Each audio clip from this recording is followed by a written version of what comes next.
మా వెనుకబడ్డ మండలంలో మరి మహిళలందరినీ కూడా మహిళా సంఘాలలో చేర్పించాలి, మహిళలను ఆర్థికంగా బలోపేతం చేయాలనే లక్ష్యంతో ముఖ్యంగా వడ్డీ వ్యాపారుల యొక్క వేధింపులు కానీ దోపిడీ కానీ మనందరికీ తెలుసు. మారుమూల గ్రామాలలోనే ఎక్కువ ఉండేది, అక్కడే పేదరికం కూడా ఎక్కువ ఉంటుంది.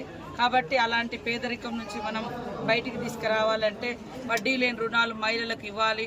తద్వారా వాళ్ళు వ్యవసాయం కానీ పిల్లల చదువుల కోసం కానీ లేదా వేరే ఏదైనా బిజినెస్లు కానీ చేసుకొని ఉన్నతంగా ఎదగాలనే లక్ష్యంతో రేవంత్ రెడ్డి గారు మన ముఖ్యమంత్రి గారు మహిళలకు వడ్డీ లేని రుణాలను ప్రోత్సహించడం జరిగింది. అదే కాకుండా మహిళా సంఘాలలో 1 కోటి మందిని చేర్పియాలి, కోటీశ్వర్లను చేయాలి, 1 కోటి మందికి చీరలు పంచాలి.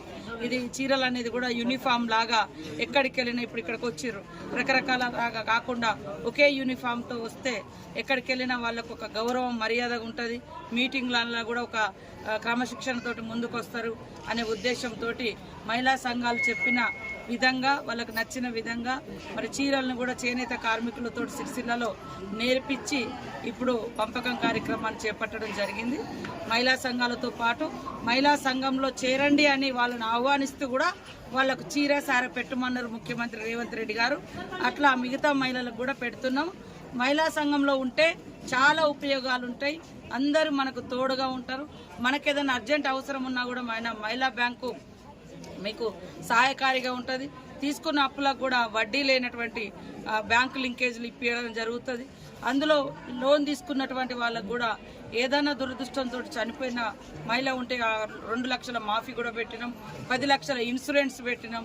ఎవరైనా యాక్సిడెంటల్గా చనిపోయి ఉంటే ఆ మహిళ కుటుంబానికి మరి 10 లక్షల ఇన్సూరెన్స్ పెట్టినాం. చాలా పనులను మహిళలకు ఇస్తున్నాం, పెట్రోల్ బంకులు కానీ బస్సులు కానీ. తర్వాత సోలార్ కూడా ఇప్పుడు ఇక్కడ చాలా వ్యవసాయానికి పనికిరాదు కానీ సోలార్ లైట్ ఇక్కడ బాగా పెట్టవచ్చు.